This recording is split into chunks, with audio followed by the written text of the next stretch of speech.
the objective of today's class is to learn how to do a basic CMA as well as an extensive comprehensive CMA. So we're going to learn both today. And then it will be your decision to determine which CMA you prefer to use, or to determine which client you're going to use which CMA for. Okay? So the first thing I always do before I teach this class is, before we can do a CMA, if I can get Deetra to tell me, what do you need first? What's the first thing you need to do before you can even put the information in the system? In terms of pulling up the subject properly? That's right. I'm Mrs. Seller, and I'll call you Ms. Hayes. I need you to prepare a CMA for my home. I'm thinking about selling. Sure. What is your next response to me? After you've, of course, all the other information gathering, you want the basic stats on the property: number of bedrooms, years built, what they feel maybe the approximate size of it would be, those kinds of things. Exactly. So the first thing you need to do, and I didn't bring a form up here, but I promise I'm going to email everyone in the class the forms. Before you do a CMA, you need to have some type of pre-listing or a lead form, or a seller information form, whatever you want to call it. I have one that I've created that I mimic, similar from what Smokey used to use. There are some that are available in the 443 packages. Christy has provided a copy, and so I'm sure that Terry provides that as well in her CMA, in her 443 class. So I will email those to you today. So the first thing that you want to do is you want to contact Mr. and Mrs. Seller. Of course, you guys have been to Dennis's class, and you want to, once you've gotten the appointment with Mr. and Mrs. Seller, then you want to contact Mr. and Mrs. Seller to get all of the basic information about their property: number of bedrooms, number of baths. Even though you can get some of this stuff from the tax information, sometimes it's incorrect. So I pull the tax information first, and then I get the information from them, because they know better.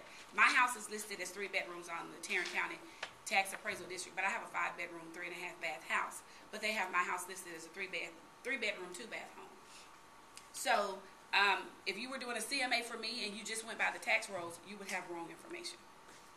You also want to disc the seller, and for those of you who have gone through the disc class, so that we can learn the personality of the seller. It's very important to know whether or not that person is a D or if that person is a C. If the person is a D, do you need a whole lot of graphs and charts? If the person is a C, you need graphs and charts, you need an extensive CMA, you need the market matrix report, you need anything that you can provide in terms of numbers, because that person is going to be asking you a ton of questions about numbers. So, again, for those who just walked in, the first thing you want to do once you get the appointment, contact Mr. and Mrs. Seller, have a lead form in front of you, and get all of the basic information about that home. Find out if they're talking with another realtor. Find out if they have any questions for you when you get to the listing appointment. Find out what they're expecting to make on their home.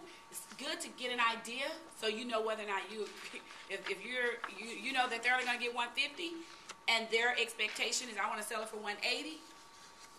Then you need to, that way you're able to prepare yourself of what you need to be able to, the objections you need to handle when you get to that appointment.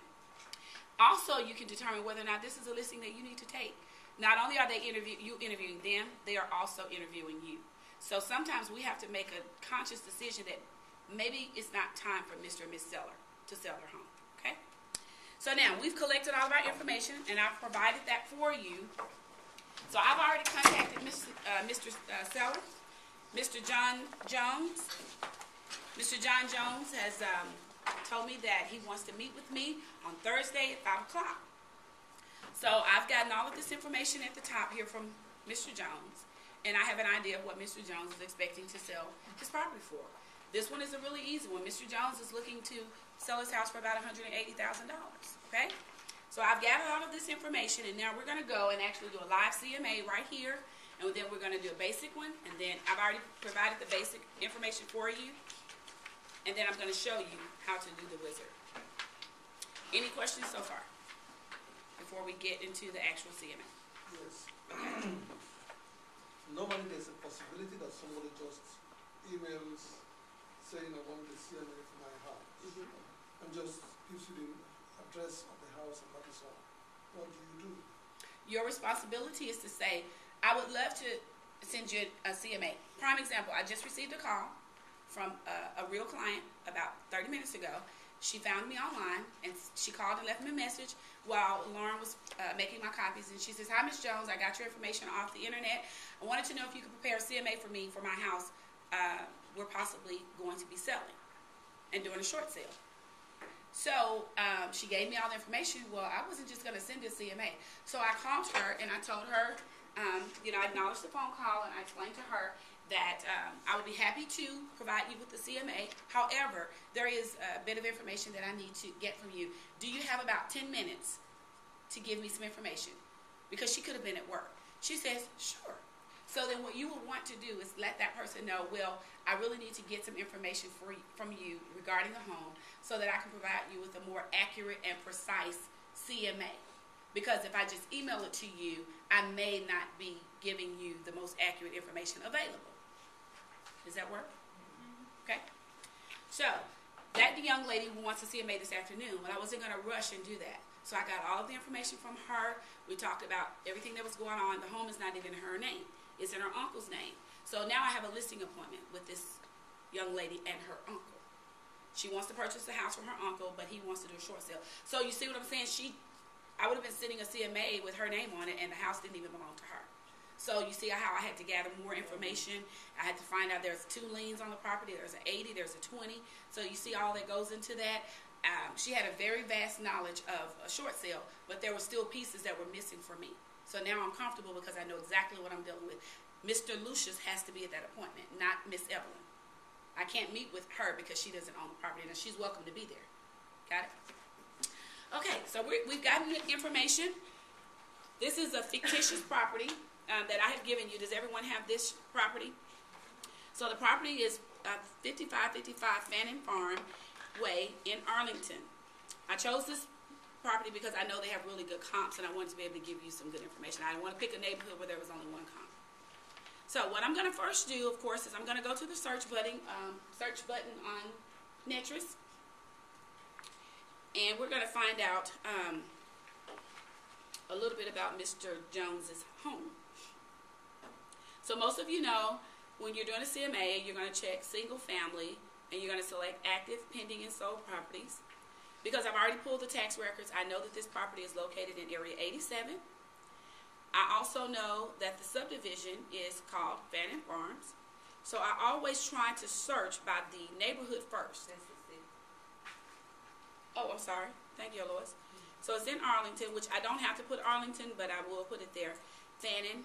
I'm not going to put farm because sometimes you put farm, it doesn't pull up. So if it's got 2 or 3 words, I usually just put the first word in. Let me stop you right quick because I've never been able to figure out the area. So you said Area 87, so that's actually included on the tax records. That is correct. Oh. And I always ask them, in addition to their street address, I always say, what subdivision is that?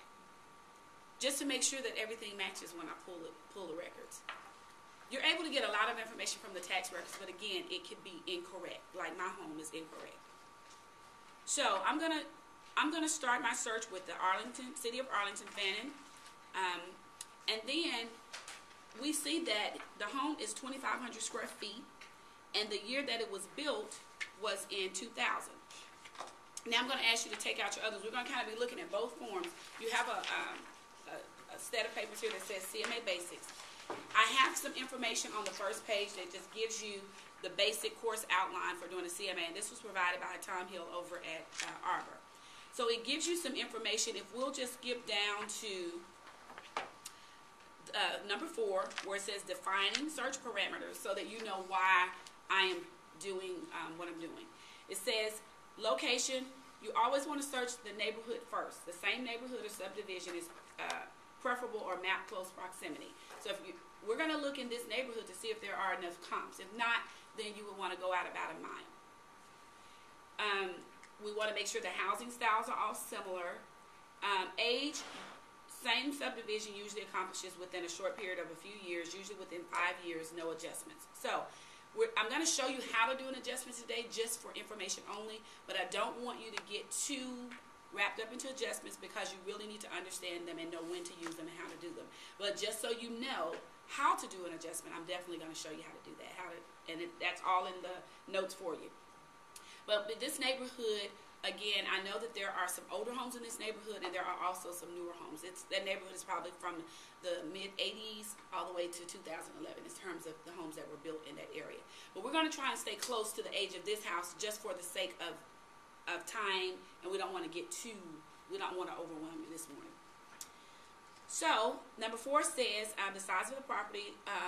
Normally what I do is I go about 300 to 400 square feet above and below my comp. So my comp is 2,500 square feet.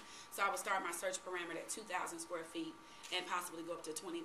So that's what we're going to do today. I do always list as far as the number of bedrooms. If the house is a 4-bedroom, I still will put 3, because there are sometimes that the house with 3 bedrooms may have an additional room, like a study or a game room, and so it would still be considered a comparable, especially if the square footage is close. So now we know how we arrived at that. So we're going to start off with 3 bedrooms, 2 baths. Remember, I'm going to go 400 below the square footage, and I'm going to go 400 above. The house is 2,500, so I'm going to do my range from 2,000 to 2,900 square feet. Everybody with me? So this is all I'm going to do right now. This is the only search parameter, and I'm going to put a 2-car garage. Now, I'm going to go ahead and search 1-story and 2-story homes, because an appraiser would definitely consider both, as long as the square footage is equal. There's not usually any more or less money given for a 2-story versus a 1-story. It's based on square footage. So I've selected active pending and sold, area 87, for Fannin in Arlington. You could also just have put in the 87 without the word Arlington. You could have also put in Arlington without area 87. As long as you had Fannin, it should find it. Like I said, sometimes it's tricky. If I had put in Fannin Farm, it might not have shown up. So if you have a property like Deer Creek Street, or just put the Deer in first and try and get as close as possible. And if it doesn't come up, just try it a different way. So you see, we've got 22 properties here. So we've got a lot of properties. Now, could I narrow this down a little bit more? I could, right? Let me see, how many did I give you, because I want to make sure we have the same amount.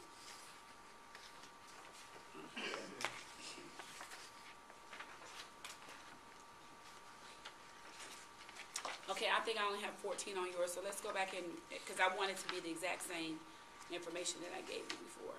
So let's put the age of 2000 in, okay? Remember I said normally about 5 years, even though this home was built in 2000 and we're at 2011. I don't want to go too far back into the older homes, because I know this neighborhood. That's another thing. Get to know the area. I know that this neighborhood has enough properties built from 2000 and above that I don't have to go back into the 80s and 90s. So now I think we're all on the same page, right? We have about 13. Okay, I'm getting 15 on my sheet. It's 13 on your sheet. Is it 13? The subject that you put for Fannin Farm. Oh, gotcha. That's exactly what I'm doing. Okay. Thanks, Lois. I want to make sure it's apples to apples, because I don't want you to get back and say, well, it was 22 and she did something different.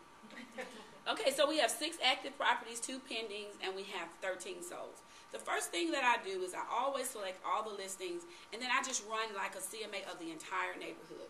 So, of course, I did check all. And then now, right here, I'm going to go right in here, and I'm just going to go to CMA report. We're just